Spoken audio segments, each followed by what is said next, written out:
Yo, say something. Oh, All right, we live. Oh my god. Let's go. It's been forever. Dude, when is the last time? When did we do the last fucking Metalhead's Journey? Like God, it feels 8 like 2 weeks months ago? I don't know. I just We've been made that stuck number. listening to this pile of shit for fucking 2 months, man. Golly. Yep. Well, I'm glad it's over. I'm glad we're finally going to talk about it. Yeah. What'd you say, Adrian? Ace of Base? May Oh, 16th. May 16th. Yeah, it's been 2 months then. Almost to the day. Jesus. How's Well, look, we everybody can never do that again. Because No. I am so sick and tired. I think the goal Some of is. these albums. I think the goal is in 2 weeks to do the next Yeah. one. I think so. Yeah, 2 or 3 weeks for sure. Well, that was my bad for getting sick. So, I mean, we were supposed to do it like 2 weeks ago, right? Oh Or 3 shit, weeks. that was like, yeah, that was only like 2 weeks of the delay, bro. You're good. There was just too much content. You know, 2 years ago we'd have fucking loved to have this much content. Now it's like, Jesus Christ, Yep. what are we doing? Well, I know we're drowning in content. We got this. We got fucking Game of Thrones. Me and Dave got half hour power tonight as well. no, we were skipping that this week. Don't. I know. Bro, I was like, bro, I'm not ready to talk about that. I just wanted to see Dave. Just I fucking, haven't like, even die listened to inside that for a record second. once. Ed Guy. I haven't We listened to that one song and I was like, yikes, I don't want to hear this. Lavatory Love Machine. Dude, it's a good name, but man, that song was boo-boo. Yeah, that's true. But hey, man, we'll talk about that another time. We're here to talk about finally the Metalhead's Journey albums 45 through 41. Let's do this. Yeah, let's get in, because it's going to be a long I'm night. All right. I mean, we can be all night, dude. I don't care.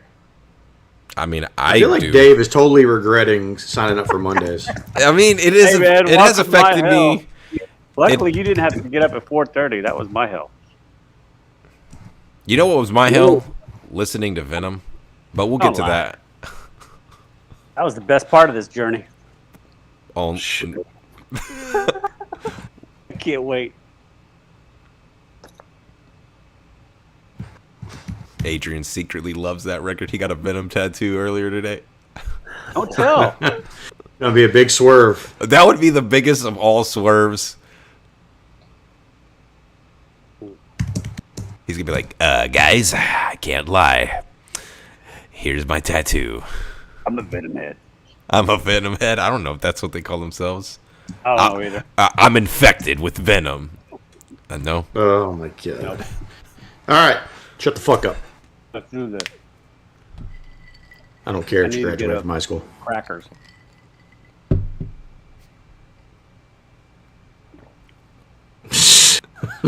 What? Oh shit! Oh, we're off Looking to like a good start. Looking like a fucking booger eating moron over there.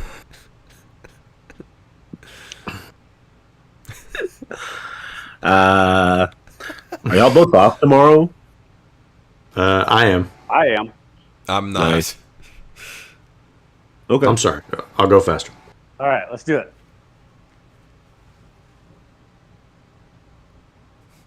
Hello, and welcome to Three Guys and a Mic presents A Metalhead's Journey, the top 50 metal albums of all time. Albums 45 through 41. I'm your co-host, The Human Dart, along with... Jason Tsunami. And David Disaster. Adrian Aftershock. Oh, Josh, Hey, we're back. you told me incorrect. You gave me the wrong numbers, and the name of the video is incorrect. I'll just change it in post. what do you... No, you I gave you the wrong fucking numbers. It's 45 through 41. Well, I think I called it 46 through 41 because math is hard. Yeah. That's all right. It's not like you went to school for 10 years. Shut I the fuck up. Oh, wait. I don't even remember what was the 46th album. I mean, we can do it again. No, wait, that was Emperor. Fuck no. No. We ain't doing Emperor.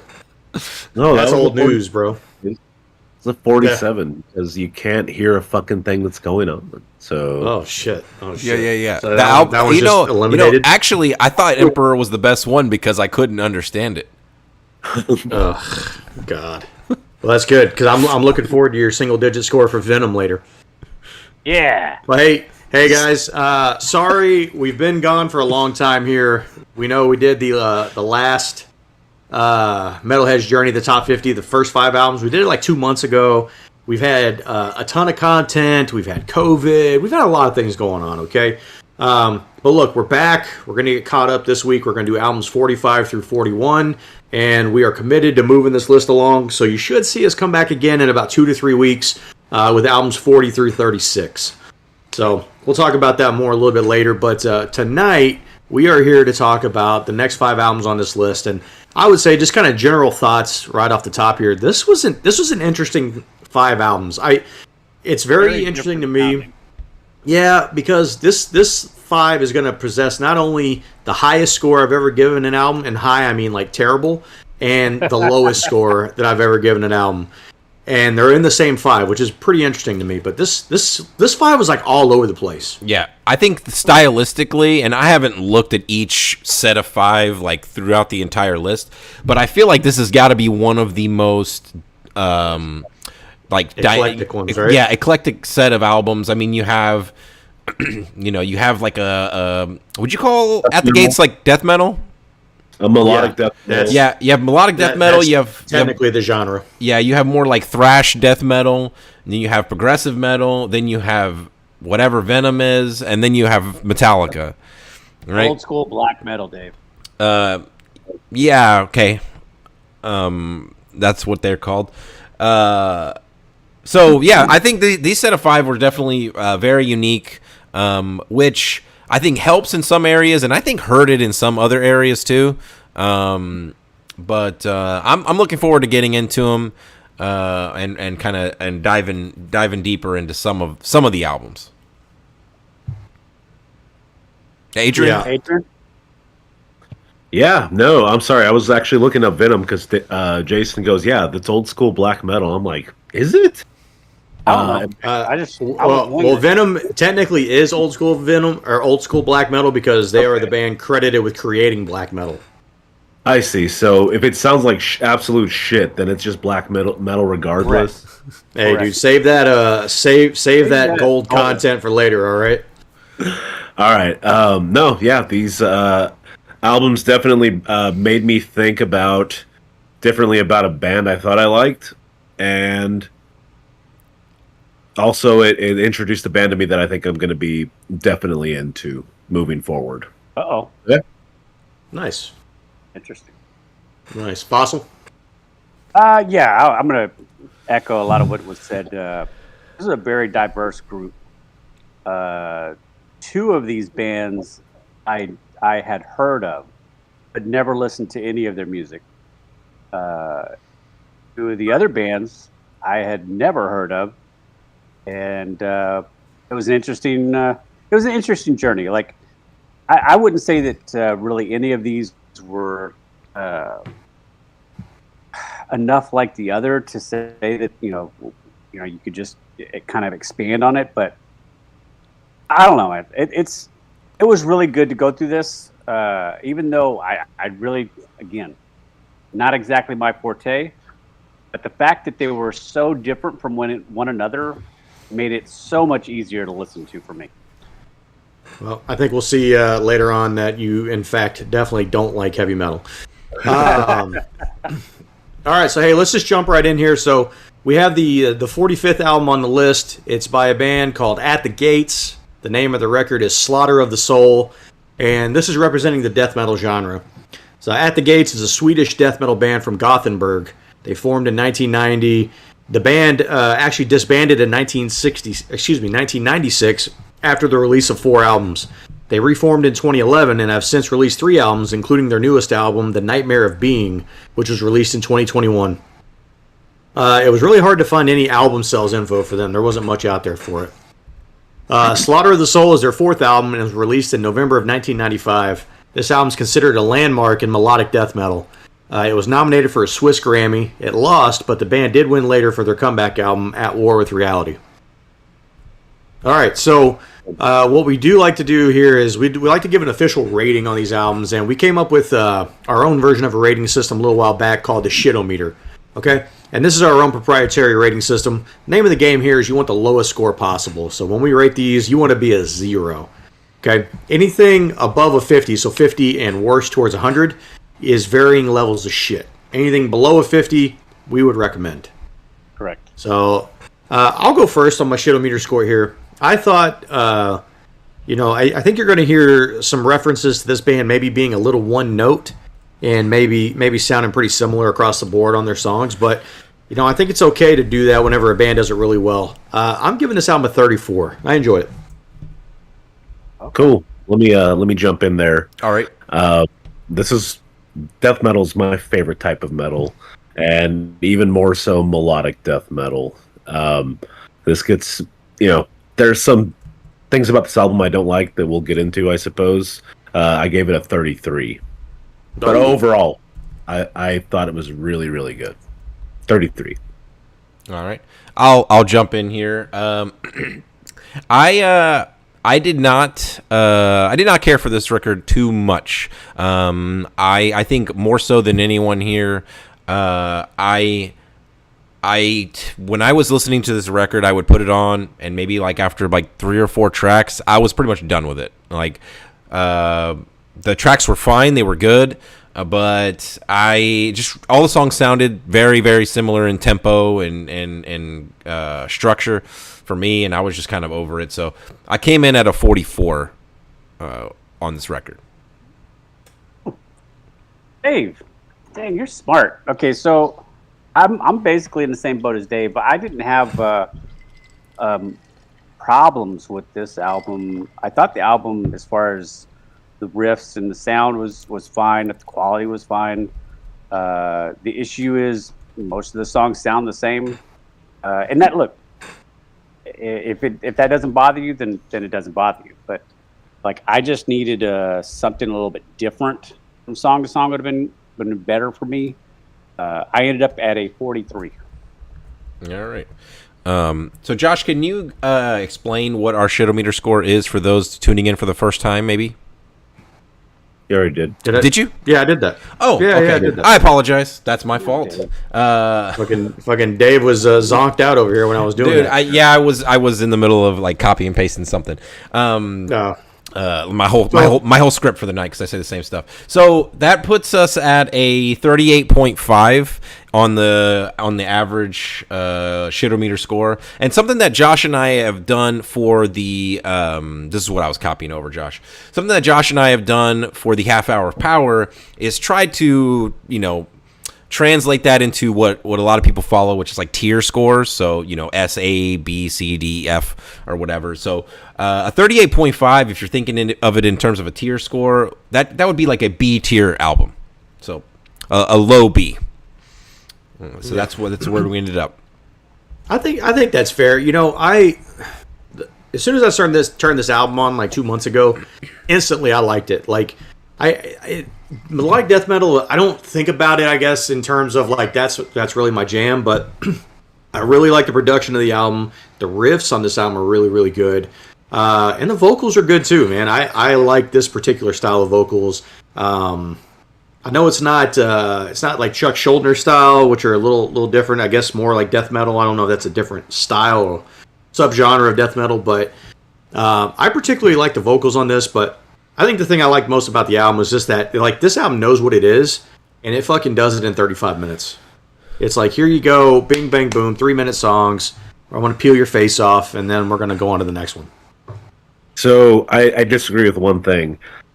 I don't know what the hell is up with the 2 instrumental tracks. Into the Dead Sky and The Flames of the Inn, which is the last track on the album. Yeah. It's just this electronic bullshit that like I don't even know what the hell it's supposed to be. Like I think it's just supposed to be atmospheric. It's not really like anything special. Yeah, and I don't know. I feel like when that first instrumental comes in, and I love instrumental music, but it has to work. And when that first instrumental comes in, that album comes to a crashing halt. It's almost like a cue to see, do I want to listen to something else? But to your point with the vocals, I do think Chuck Schuldiner, the singer for Death, you've heard him from The Sound of Perseverance. I'd say his symbolic vocals, which is on our list at some point, they're very reminiscent of this. I mean, they're close. Okay. Yeah, I agree. That's good. And yeah, no, I think the riffs on this are awesome, and I think the album's such a breeze to get through. Yeah, and it's short and it's good. That's what she said. So, you guys mentioned how the album is like a breeze and it goes really fast. Man, I felt like this album lasted forever for me. Like, I felt like this album would just never end. Well, if 30 minutes is forever to you, I feel sorry for your wife. Well, it's not the time. No. It's just It that just every feels song like sounds the it's same. one It's long like, song. yeah, it's like I was listening to a 135-minute long song, which I'm fine with if the song is dynamic. You like long songs, Dave. What are we talking about? Yeah, I do. I don't know. I don't think all the songs sound the same personally, but that's just me. I didn't either. I think I get the one note thing, right? Like every song has like the same tone. Like there's not much difference there. It's all the same tempo for the most. And it's all the same tempo. Yeah. So I mean, I get it. Like it's and it's if you're not paying attention to it, you can get lost in the sauce for sure. Like you can look up and be like, how am I already on song 5? Where am I at? But I think each song is also different enough. You pay attention to it. Like I think there's enough differences. No, I'll agree with you on that. Like, I like a lot of the riffs in a lot of these songs, but like to what you kind of said, you kind of get lost where you are. Like when I go through this album, like when I'm grading it, I end up seeing myself check, make sure I'm still on the same song, or if I missed the song, or if I'm on the next song, because I write the songs down and I do my old man shit over here, and sometimes I lose track and I'm like, what song am I on? But to your point, there's a lot of good riffs. I'm not a big fan of the vocals. I would actually like to hear them just make an album that was very like out of the norm. I think they have the potential to be like to make a really great album that I would more enjoy. It might not be true to themselves, but it would be interesting. Yeah. Well, go So ahead. we got two quick points I want to make. I do think this album lacked I feel like some guitar solos really would have helped it. I say that as a real shitty lead guitarist, but even a goofy guitar solo, I'm okay with. I'm fine with them. I just feel like they're another way to Change stamp things a up. song. Yeah, exactly. Now, I mentioned earlier that there was a band in this list that I'm interested in following. It's definitely this band. We're going to get to that in a bit, but dude, I just love melodic death metal, and if more of I haven't looked into them yet, but I really want to, and I'm excited to see where, if they have better shit than this, even though this is considered their best album. So, yeah. Yeah. Well, you got 6 other albums to go through, so that's good. Well, we decided with this 5 here, we're going to introduce kind of a new segment here. So we're going to do the top 3 songs from each album in order. Some of these guys weren't prepared here, so I'm going to give them a couple more seconds to get ready. I'll go first. My top 3, starting with number 3 here, I had World of Lies. Good riffs. I like the vocals in that one. Blinded by Fear, that's the opening song. And then, I don't know, for me, I think it's a no-brainer. The name track for the album, Slaughter of the Soul. Fucking just super good little intro riff. And it's one of those that, like, even though this is melodic death metal, that riff sticks with me in my head as I'm walking around the store all day. So it's still catchy enough to be, like, memorable, but it's heavy as shit. Yeah. So those are my top 3. My top 3, I'll go next here because it's very similar to Josh's. I think the top 2 songs are like easily the same as what Josh has. But my number 3 is Unto Others. I love the way that song starts. Really heavy, like some I don't know shit about guitar, so I'm probably gonna say this wrong, but like some like galloping like triplets riffs that are really good. And like most of the song starts with a bang. And then my number 2, Blinded by Fear, the opener. I had initially I was like, I don't like the kind of like cold open where it's just like static for like 15 seconds. I kind of got tired of that after a certain point, and I wish the song would have just kicked in right away, but it's fine. Are you me? What's up? I said, "Who are you, me?" I'm the one who complains about stupid shit like that. Yeah, but it's fine. It's not. agree. It's not a big deal at the end of the day. And then "Slaughter of the Soul" is that's the title track number 2 song. So yeah, great. The 1-2 punch on this album is like super good. And then it hits into Cold, and then that's kind of when I'm like, all right, well, can I get something different? That's when you go cold on the record. Come on, Dave. That shit writes itself. Yeah. Also, I want to point out something that Adrian. I'm going to steal something from Adrian. Adrian showed us that there's a different version of this album like 2 or 3 days ago, and I wish I would have had this. I wish I would have been listening to this album on that version from the get-go, because that probably would have bumped up my score a little bit on the record, because that might have helped with like everything kind of sounding one note or whatever. So yeah, if you are listening to this record, you plan on diving in, look for the dynamic range version that's released it's on Spotify. I think it was like their 25th anniversary of the album or something like that they released that. I mean, it's objectively a better version than what I listened to, or the one we listened to, like for this review. Yeah. My 3, real quick: Blinded by Fear, of course; Slaughter of the Soul, of course; and Suicide Nation. I could pick several more. I had on 2 others. Is that what it was called? Yeah. But I deleted it because apparently we were only supposed to pick our top 3. I had actually What order did you read those in? Huh? What order did you read those in? Was it 1, 2, 3 or 3, 2, 1? What are we talking about, man? What's your favorite song on the album? Oh, shit, my bad. Okay, Suicide Nation 3, Slaughter of the Soul 2, Yeah, and okay. Blinded by Fear. That's what I felt like you read it in 1, 2, 3 order. That's kind of why I asked. My bad. Okay. Yeah, you're good. Okay. Go ahead, Fossil. All right, I'm easy. Basically, I think we all have what seems to be the top 2. Cold 3, Blinded by Fear 2, Slaughter of the Soul 1. Not going to spend a lot of time talking about it. Yeah, very quickly. Does this album belong on the list? Yes. Yes. Yes. I think it does. Yes, I'm going to say yes. Will you listen to more? Yes. Yes. I will not. Nope. All right. You guys are dumb as fuck. Okay, moving on here. I'll tell you what. I would listen to it if you told me, dude, this At the Gates is what you're referring to, as far as a little bit different. Jason, the album before this is what you want, bro. Just go listen to it. All right, so the 44th album here on the list, a little band called Sepultura. Album is Beneath the Remains. They're representing the thrash metal genre here. So Sepultura is a Brazilian thrash metal band from Belo Horizonte.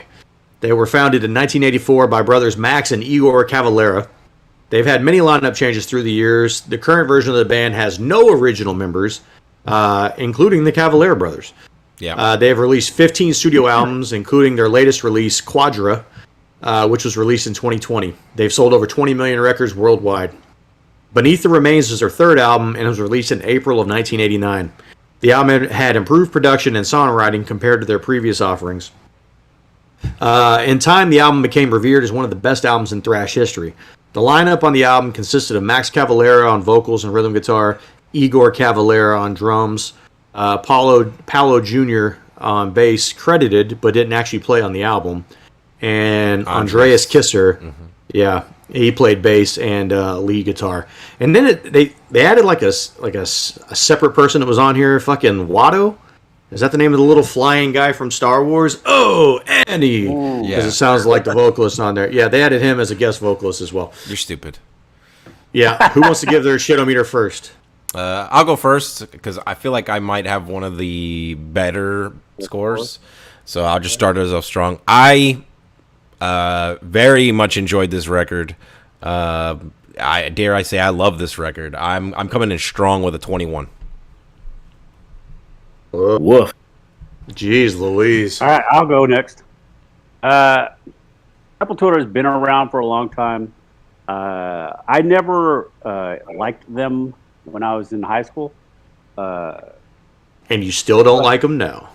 But I hadn't listened to them. Like, I really hadn't given them a fair shot. And so I did. And I was absolutely right. I hate Sepultura. I gave this album a 65. Ooh. Damn. That might be one of Jason's lowest scores he's ever given, I think. I know. He's usually the king of being in the middle there. Gomez, you want to go? No, go for it, man. Dude, I think this is a solid thrash album, but it's not memorable whatsoever. This is so fucking mid, it hurts. I'm giving this a 48. Oof. All right. So I think it's weird that it's referred to as thrash or known as thrash. It's a death metal album. To me, it's like it's almost pure death metal, like in its purest form. But I mean, maybe it's just, I mean, whatever. I'm going off a wiki, so somebody could have changed it, bro. I don't know. Gotcha. Well, no, I mean, I don't know. Anyway, reason I bring that up is just how much it reminds me of earlier Death, which is why I feel like I liked it so much. It's, it's not as good as Death, but I feel like it's the closest thing that I've gotten to it. This album I think it's really good, but there are issues with it. I gave it a 31. Okay. All right, that puts us. Did enjoy jamming it though. Yeah, that gives us a average of 41.25, and that puts it right in line with a C tier record. Oof. So Dave, you gave it the highest score. So what about it was tickling your fancy? I think the musicianship, first and foremost, the guitar work. I think it's top tier. The riffs are incredibly heavy. The vocals are very traditional death metal vocals. So, I mean, that's going to be one of those things that's an acquired taste. So if you're not into that style of vocal delivery, the vocals are definitely not the centerpiece of the music. It's really about the just the riffs and the attitude and just kind of like the general vibe of the songs. But I love the guitar work and the riffs. This album is everything that I wish that the At the Gates record was for me. Variety, guitar solos, true melody. So I love most everything about this record. Right on. Interesting. Didn't get that, man. For me, the start of the record, like the first three songs, I don't know. My number one song on the top three here is Mass Hypnosis. Once you hit that song on the album gets way better. Like, it does get better. And that's what prevents this album from being, for me, like somewhere in the 60s, is the back half of the record's really good. But the first few records, the first few songs, they just, I don't know. There was nothing about it. No, there's just something that just didn't stand out. It wasn't bad. Like, I'm not sitting here trying to shit on the record by any means, but there was just nothing real memorable about those first few songs. And then Mass Hypnosis, Slaves of Pain is my second song, and Lobotomy is my third song. Like, those, once you got there, I think it got a lot better. Okay. What do you got, Jason? Why do you hate him so much? It's just not my sound, man. There's a few songs in which I can find myself enjoying the riffs, but then I don't like the lyrics, or I don't like the way it's sung. Or Dave, you know how you worry about saying the same things on every album? Yeah. Okay, I just wanted to bring that up. Go ahead, Jason. Keep going. I don't know. For whatever reasons, like I said, I knew friends that really loved Sepultura back when I was, hanging out with them in high school. And every time they tried to turn me on to this, it was just I'd rather just go eat a fucking fart. And Jesus. And look, And I'm being completely transparent. Like, I never gave them a shot back in the day, never. But I've listened to this album 4 times through, maybe 5 times through. And while there's a couple of songs that I do have a top 3, but like nothing in this album at any given moment in any part of any song made me head bob or maybe perk up and go, "Wow, what song is this?" And then go back and listen to it again. Like, it's just, for whatever reason, this is just like it's a big turnoff, I guess. Interesting. What's your top 3? My top 3 is Hungry, Slaves of Pain, number 2, and Inner Self, number 1. Inner Self and Slaves of Pain have the same score, so they really could be interchangeable. Okay. I really like the guitar solos in this album. Yep. I thought they were the shit. Nothing super duper fancy, but I don't know, man. It goes with the style of music really, really fucking well. What I hated the most about this album was the vocals. I even though it's very, very like, I don't know, English is not Homeboy's first language. I almost wish he just sang it in his own language. I don't know. It's a stupid nitpick, but it's kind of something that bothers me about the album. Also, even though there's like really cool parts they randomly throw into songs, it almost feels like the third song, for example, there's like this really cool bass line or finger tapping that happens, and it's cool, end, yeah. But why? It's weird. Again, it's kind of nitpicky, but dude, I jammed the shit out of this album. Like, I feel like almost as much as I jammed the was it not Testament? What's the other? Exodus. And I actually jammed their first 2 albums before this, so I like Sepultura, man. I honestly, I think their first 2 albums are better than this one. If I'm being honest, just to throw it out there. I kind of knew when we got to when I heard this record, because we had the Death album before this, but man, that Death album is not really representative of what death metal is. Like that Sound of Perseverance. Like, that's more of like a progressive death metal type of deal. So I knew when I heard this, I was like, I don't think Josh. It's just like, it's a genre thing. I knew that Josh and Jason were probably not going to feel this record too much. I thought Josh, it could go either way, but I knew Jason wasn't going to enjoy it. Like, it's just a style thing, and so I mean, I'm not super surprised about the scores or anything. So what's your top 3, Dave? So I got number 3 is Inner Self, number 2 is Mass Hypnosis, and number 1 is Stronger Than Hate. I didn't give mine, my bad.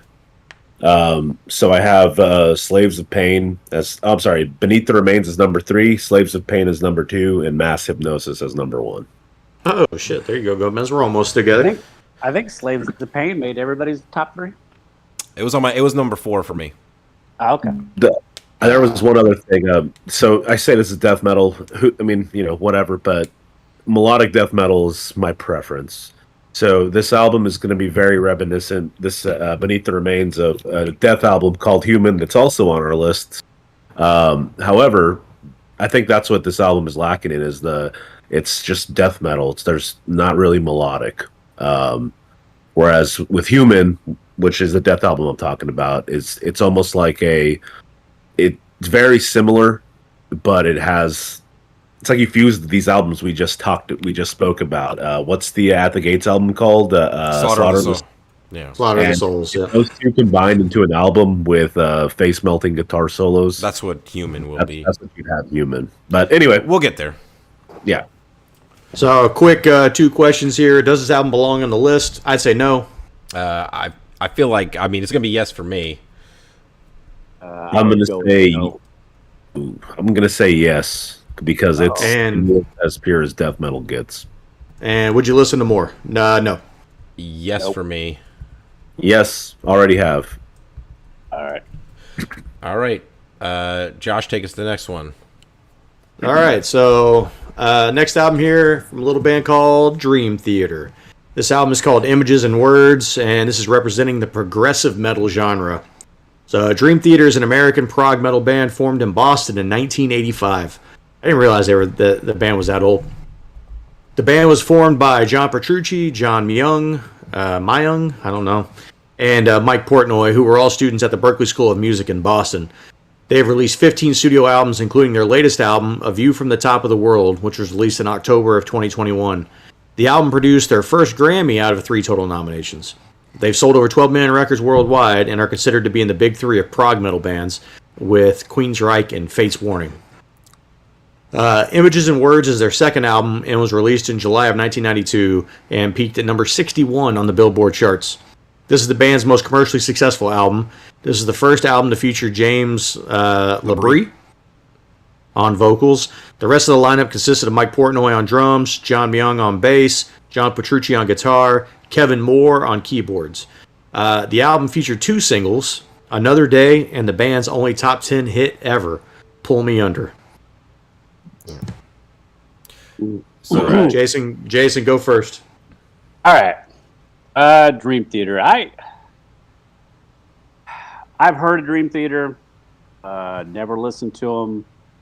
I did not have any expectations going in.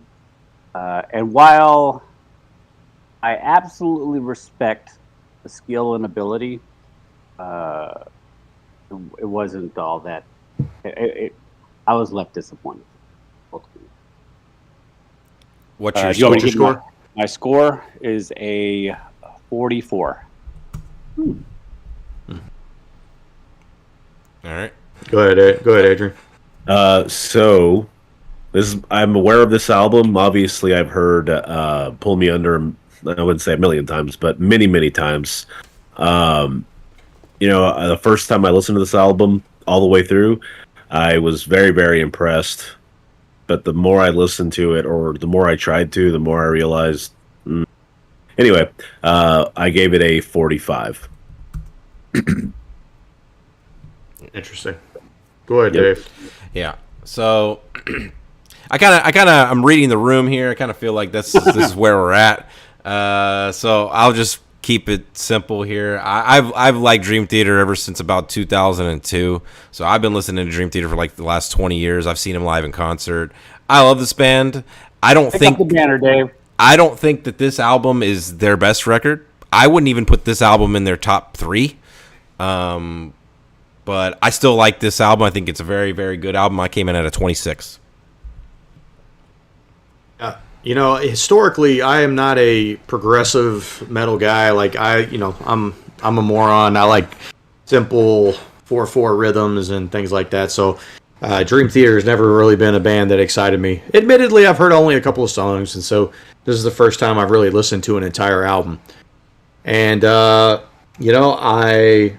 I couldn't be happier to be wrong.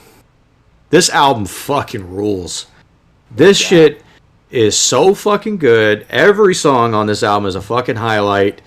I've listened to this album in total, like all the way through, probably 14 or 15 times in the last 2 months. Dude, I am blown away. I think this is going to end up being maybe even probably, I don't know if it'll be a top 5 record by the end because of all the Metallica records, but it'll definitely be a top 10 for me. I'm giving this a 15. Damn, look at you. Jesus, playing that slow card. Hey, Dave, if you want, you can go off screen and look. That one I can't. I know you're hard. I can't stand up. So that puts us at a 32.5 overall, which is a very solid B tier record. I'm shocked. Yeah, look, I think this album it arrived in the best moment, right? It's following Sepultura, which is not good for me, I should say. And it's coming before Venom, which, not to give away any spoilers, but it's not going to show up really well on this list either. Greatest fucking album of the 4. So it really did just kind of land in the right spot. But, dude, I don't know, man. I am completely drinking the fucking Kool-Aid on this band, and James Labrie that guy's an animal. He's the MVP of this record. Who's that? And that's saying something. Vocalist. The singer. That's saying something considering the musical ability of this band. So Yeah. you had him as a miss or what? I had him as the worst part of the band. That's impossible. That's I also have this as hardly even metal. see. So I think that's worth the conversation Yeah. because I am. If you ask me, does this belong on the list? I would say no. So I'm with you there. I don't think it's a top metal album of all time, but just in terms of just musicianship and just music, man, it's a fucking great album. Look, I'm gonna since this is where we're at, and this was brought up. I'm gonna read exactly what I wrote down. Dream Theater Images and Words is not a metal album as much as it is a power ballad album. Now, maybe there's other albums. Let's not go crazy there. But. They made that are metal, because I wouldn't know. I've never listened to any of their other ones, but if their prior records are considered more metal, then maybe that's why this album is lumped in there. I mean, this is their second album. So. Yeah. What do you mean prior? Okay, maybe the one I have a million prior. albums, though. But in this case, this is all I've ever heard. I just think I do not consider this an actual metal album. I mean, I do. What's the name of the song that's popular by them that I like, Dave? That something sacrifice. Endless Sacrifice. Yeah, that's from Train of Thought. Yeah, but, Jason, you got to go listen to that song. It's a metal album. First album, or is that their? No, that's like their seventh. Okay. I mean, like I said, and that's why I preface this. This was the first time I'd ever listened to a Dream Theater album from start to finish, and I really wasn't familiar with the work. Although I was familiar with the aura of the skill behind the members and the name, I had just never listened to it. But like I said, like to what Adrian said, like this is way out there on the very fringes of what we considered like heavy metal. So here's the thing, and I think this is why you guys might be having a hard time labeling this as metal. In the same sense, one, it is on the lighter side of metal. I will agree, but the album is actually front loaded with the more ballad songs. So like Another Day and Surrounded are two ballady type songs that are number 2 and 4 on the album, and then Take the Time is kind of also more like a happy up, kind of a more happier tune. But dude, like the back half of the album with Metropolis and Under a Glass Moon, and then the last song Learning to Live, which is like 11 minutes, and it's all over the place. I mean there's metal on this record for sure. I'm not even talking about the opening track, which is clearly a metal song. There's moments, but it's just all over the place, and I just don't know if it's enough. I don't know. Maybe that doesn't make sense. If it's just enough metal to be on the list, I wouldn't think of it that way. But I think songs on the album. I think it's more metal than rock. If we were in a record studio, I would not put it in the rock category. I would put it in metal. For me, it belongs in that category of every '80s band that had a power ballad song that hit the charts. This was. I mean, that song Another Day is bad, guys. That is just a bad song. Not a bad song at all. What are you talking about? God, that song. Bro, how can you not get down with fucking metal saxophone, bro? No, dude, I love that song. I don't think there's a bad song on this record. I agree. Another Day is a number 2 song for me on the list. Yikes. One note I had on here is that there is virtually no replay value. That's incorrect. Oh man, that is completely incorrect. I'm glad I never have to listen to this album. Look, I'm glad that you're not going to listen to it anymore too, Fossil, because you don't deserve to listen to this record. But let me ask you guys this. Well, I guess David would be the guy to ask. Is this? Would you say this album is representative of who Dream Theater is? No, it's not. It's not in terms of the heaviness. Style? Heaviness. So this is of their main of their big catalog.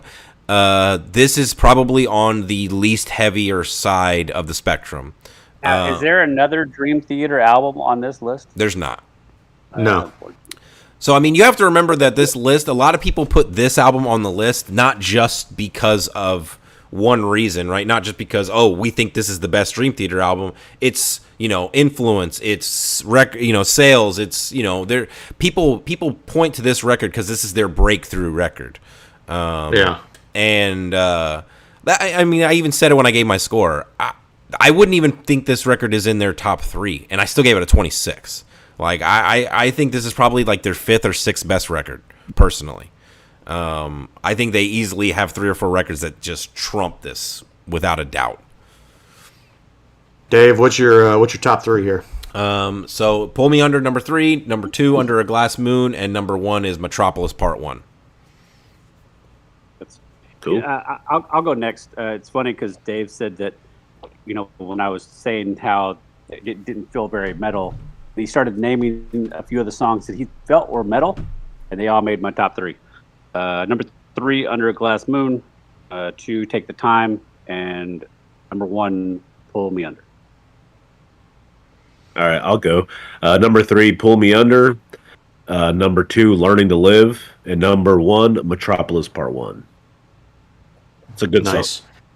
Yeah, at number 3, I have Take the Time. Number 2, I have Another Day.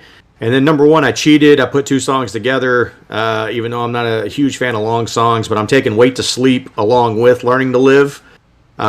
Just because they do revisit that little melody from Wait to Sleep later on in the song. So I'm treating that as one long song. Dude, Wait to Sleep, man, what a good song. James LaBrie is crushing souls on that fucking song. And then Learning to Live is just such a good song. It's all over the place. Yep. All right, does this album belong on the list? I'd still say no. Nope.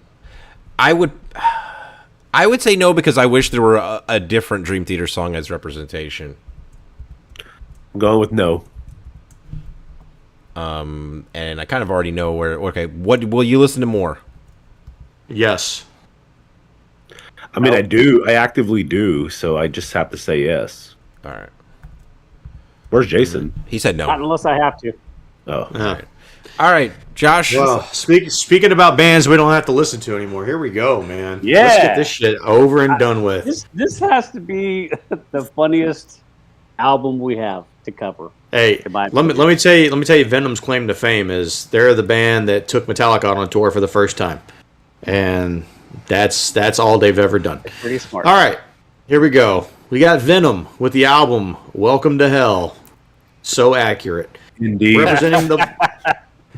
Representing the black metal genre, Venom is an English black metal band formed in 1978 in Newcastle upon Tyne. Their first 2 albums are considered major influences in extreme metal, their second album becoming the actual name of the genre that they represent, black metal. Welcome to Hell is their debut record and was released in December of 1981. Due to thinking that they were recording a simple demo and not an actual album during the 3 days it took to record the album, the raw and unpolished production quality of the album served as an inspiration for many Norwegian black metal bands who considered this a statement. The lineup for the record featured Kronos on bass and vocals, Mantis on guitar, and Abaddon on drums. So you're saying that they accidentally, wrongfully influenced this genre into recording shittily? Correct, because they thought they were just recording a demo. Jesus. God, what a mistake. I know. So Jason, you should go first here Yes. with your score and your thoughts. I don't mind. I will take all the arrows for this one. I don't even know why I actually like this fucking album. This is, hands down, the absolute worst produced album I've ever fucking heard. I mean, it's not even close. Like, Agreed. It's abysmal. it is fucking awful. And Our recording. I also have the privilege of saying that my favorite song on this album, which I think is actually a great song, is probably the worst song as far as production on the album. So it holds both titles. I was, I don't want to say pleasantly surprised, as maybe more along the lines of how shocked I was that I even like this album. Do you want me to give my shitometer score now? Yeah. Do it. 38.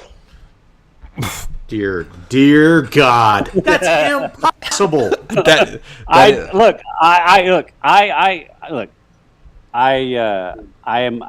not afraid to admit that if I'm wrong or anything like that, and that's fine. Dave loved the Sepultura and he loved the Dream Theater. I didn't like either one. I couldn't stand the Sepultura, and I cannot tell you why I even like this album. It is hard to listen to. I wish, and I mean this, I wish I could get a clean recording of this album. I think Jason, I don't. Metal, you should really listen to black metal, man. Like you gave Emperor a good score. What did he give Emperor? A 47. Oh my God, Jason likes black metal. I think it is. And look, I'm not an expert, but there is a certain vibe about whatever is going on with the riffs and the what way riffs. I'm just telling you, I just there are sections of these songs, and there's for me, so I'll just say my favorite song, Witching Hour. I think that is a fucking great song. But it is so badly recorded, it's hard to listen to. And I'm not kidding. I cannot fathom. Okay, so look, while I'm here, I'm just going to say it.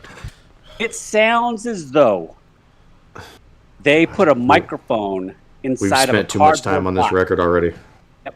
Inside of a cardboard box, and the drummer took both sticks and just started hitting one side back and forth across the box. Bang, bang, bang, bang, bang. For the entire fucking song. It is fucking ridiculous. Jason, how about Jason? Jason, hold that thought. Before we get to the rest of this, just give us your top three real quick. Top three. Number 3, 1,000 Days of Saddam. Number 2, Poison. Number 1, Witching Hour. Okay, I'm just gonna go with my shitometer score here. I thought this was an abysmal record. I thought this is one of the worst pieces of music I've ever heard. I'm coming in strong with a 90. Damn. That's a good score. Yeah, I have on here worst album of all time. And I also have on here Welcome to Hell Indeed, as I said earlier, because that's what it feels like. This will be the soundtrack. When I die, I'm going to hell. This will be the fucking soundtrack. You'll have to listen to this on loop for eternity. This shit is brutal. And I don't have any highlights, and my lowlights the entire album. Yeah. What's your score? What's your score? My score is 100. So look, God. let me tell you who benefits the most from this record, okay? It's a little guy named Dave Mustaine. Because if we go back to the Megadeth pods, I'm glad you said that, Josh, because I have it pulled up. I have it pulled up just for this moment. So look, I gave Risk a 96. Nope, 95. 95. 95, pardon my arithmetic. That might have been a little harsh. I would like to go ahead. I re-listened to Risk after listening to what is your adjusted this Venom record. What is your adjusted score for Risk? I would like to move Risk to a 75. That is respectable. For the record, for those keeping score, that puts Risk at a 68, which takes it out of the depths of the worst song of the Big Four, or the worst album of the Big Four, and now that title goes to State of Euphoria from Anthrax, which feels a lot better. Yeah. So 95 was a little too harsh for that record, okay? And here's what I would tell you. I would rather listen to Risk on repeat for the rest of my life than ever listen to another second of this Venom record. Adrian, you slightly stole my thunder. I am also coming in at a 100. Wow. This record is unfucking listenable. You want to know the best part about this? Is I only have one song on this album that I don't recommend. Oh my it's God. over a 50, and What's that's that? a Red Light. Huh? Okay, so this is a historic moment in Three Guys and a Mic Metalhead's Journey history. This is our worst score we've ever given. Even if I wouldn't have changed your risk score, Josh, this is worse. This puts us at an 82. An 82, travesty. which is full on F tier material. We have given very few F tier records, like just absolute dumpster. Even though we do like make fun of records, most records come in at a D because they need to be less than 70 to be like a D tier. So we're pretty generous, but this is an F tier. This was a mistake. This should not have been on the list. What was State of Euphoria's score? 71.5. Oh my God, 10 points worse. Jesus. Yeah, that tracks. That's accurate. Yeah. Look, I have State of Euphoria as worse. I have it as a 91. I gave this album a 90. You still have time to adjust your Venom score, Dave. Hey, look. I make no apologies. I wish I could tell you why I like this album. So do I. But I can't. I just, like I said, for some reason, look, I did send a link. I don't know if you guys listened to it, where Slayer and I can't remember who the other band played. Witching Hour, fantastic. Hey, real quick, just formalities out of the way. Does this belong on the list, and will you listen to more? I mean, it's a no for everybody but Jason. I just want to know Jason's. Yeah. So it belongs on the list? It started an entire genre of metal. That doesn't mean it's good. Are you going to listen to more, actually? Are you going to try to listen to more of Venom? You know what? I'll tell you the truth. I'm actually going to try to listen to at least one more album of theirs, just randomly, just to see if I know the production is going to be terrible. Well, you should definitely go for the more recent records then, just because. Just to see if there's anything out So there. their consensus is that the first two records are the only ones from them that are that are actually good. This was their first one or second one? This was their first one, so there's one after this first record. The next one is called Black Metal, which is where they get the name of the genre. Yeah. I'll probably only listen to that one, and if I can't find anything worth it on that album, I'll probably stop. Okay. Well, I'm still going to mark you down as a yes for both questions, which is insanity. Yeah. I have nothing else. I have no highlights. I didn't pick any favorite songs. Everything on here is absolute trash. Wow. Same. Yeah. All right. Hey, so last record here, number 41. Listen, we're not going to spend a ton of time on this record. If you do want to hear us talk about Injustice for All at length, you can go back in the archive and go back and find when we talked about it during the Metalhead's journey through the Big Four. But we will give a little shine to the record right now while we're here. So the 41st record here, band called Metallica. Album is Injustice for All, representing the thrash metal genre. Metallica is an American thrash metal band formed in 1981 in Los Angeles by James Hetfield and Lars Ulrich. The band is typically regarded as the best American heavy metal band ever. They've released 10 studio albums, including their latest album, Hardwired to Self-Destruct, which was released in 2016. They've sold over 125 million records worldwide, won 9 Grammys, and were inducted into the Rock and Roll Hall of Fame in 2009. And Justice for All is the band's 4th album and was released in 1988. It peaked at number 6 on the Billboard charts. This album produced 3 singles, Harvester of Sorrow, Eye of the Beholder, and One. One also became the first music video in Metallica's history. The lineup for this album features James Hetfield on vocals and rhythm guitar, Kirk Hammond on lead, and Lars Ulrich on drums. Who's that on bass? There's no bass. See, look. So when we did this album last time, I said Jason Newsted, and you're like, I mean, does it? So this time I flipped the fucking joke on you guys, and I left that bitch off this fucking record because he ain't on it. Well, Metallica left him off the record also, so makes sense. That's right, and James Hetfield knows best. No, he always. doesn't. Actually, I think it was Lars. It was Lars's main. Lars was the main reason why Jason's bass playing didn't get on the record. Oh, hey, Lars knows best. All right. I guess he doesn't though. I mean, where's his talent? Where'd it go? On this record, his talent is the peak Lars right here. I mean, I don't disagree at all, but he definitely forgot how to play like this or at all. He got rich and just didn't want to play like good anymore. Yeah, that's fair. So what are shit-o-meter scores here? I'll go first on this one. Well, are you changing it? Because I imported your scores from when we gave it last time. I'm not changing. It should be a 3, I believe. It is. Yeah, this will be the highest score I give on this entire list. Guaranteed. I'm at a 9. This is a great album. You're at a 9? Yep. I did something kind of interesting because I've heard this album so many fucking times in my life. I didn't think I needed to listen to it this time around, but what I went ahead and did was listen to so many different versions on YouTube. I even sent some to Dave. There's a drop D version. There's a drop C version. They're cool, I guess. But also what I did was jam versions where they actually put some fucking bass into it, which I didn't do last time. That probably lessened your score then. No. Oh yeah, you're right. It did lessen my score. I'm changing my score, Dave, from that 12. I'm adding 10 points for them not having any fucking bass in this album. So it's a 22 for me. Oh, wow. Holy shit, okay. All right, I got it in. Jason, are you going to keep go ahead and give your score? Yeah, great album. I think I have this as the second best Metallica album at a 9. Yeah, you have it as 7 actually. 7. Yes, that's what it was. Absolute great album. Fantastic start to finish. I agree. Great album again. We don't need to spend a ton of time on this. Jason, what's your top 3 songs on the album? Number 3, Live Is to Die. 2, Blackened. 1, Dyer's Eve.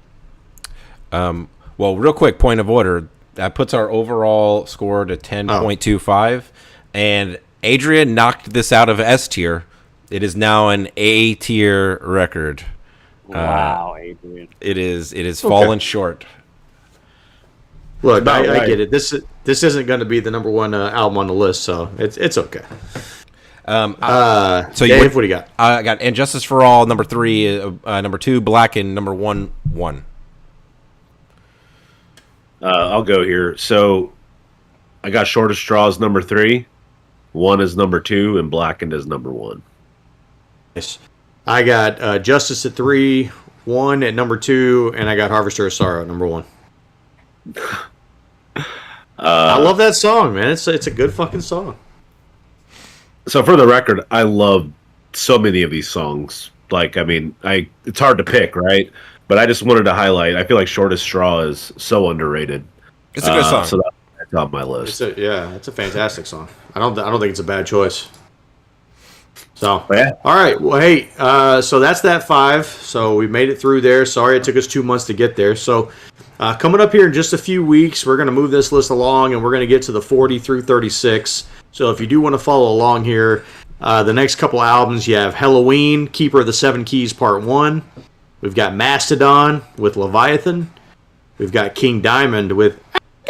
Oh, I don't know. That's my best King Diamond I got, okay? We got Motorhead with Ace of Spades. And then we finish off that 5 with Judas Priest and Sad Wings of Destiny. Talk about fucking sad. So that's the next 5. We're gonna be back in like I said, just a few weeks talking about those next 5 records. So get it if you have a chance, give them a listen and tune in here in a few weeks. In the meantime, I think we're good. Now we're good.